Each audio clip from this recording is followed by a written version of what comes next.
When I saw the piece for the first time, it was at night. I just came from Germany, landed, and I get here to Miami Beach, and we walk here to see the piece, and I was really impressed because it was like a light object. Yeah. So, they were doing this light test. All the light goes through the ribs, and it's becoming like a lamp. And it was really satisfactory for me to see something like that. It's a very solid piece. It's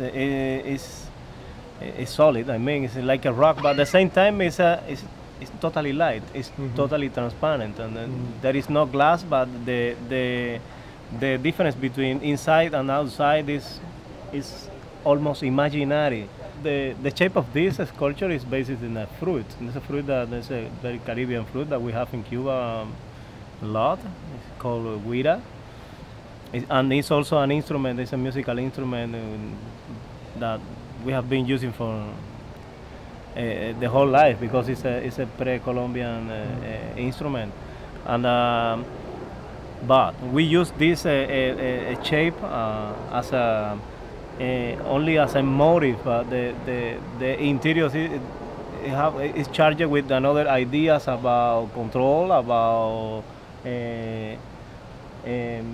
distribution. They are very rational and they are based in a design that were conceived for prisons, basically. The panoptic prisons, yeah, which are all about how do you control the maximum number of people with the least number of guards. Yeah, we were trying to purify this something that it used to be a prison thing, to translate it into the civil life. It's the first time that we make a sculpture that is active, like a living active of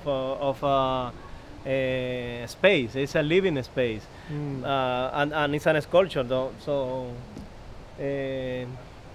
we don't know what will happen. We have a notions that we put some notions, some ideas about that. We have to wait until what will happen. One of the things that we really think is that people can see it from outside. There is no doors in the way that the people can enjoy the shape of the guiro. and I don't know. For us, it's an experiment.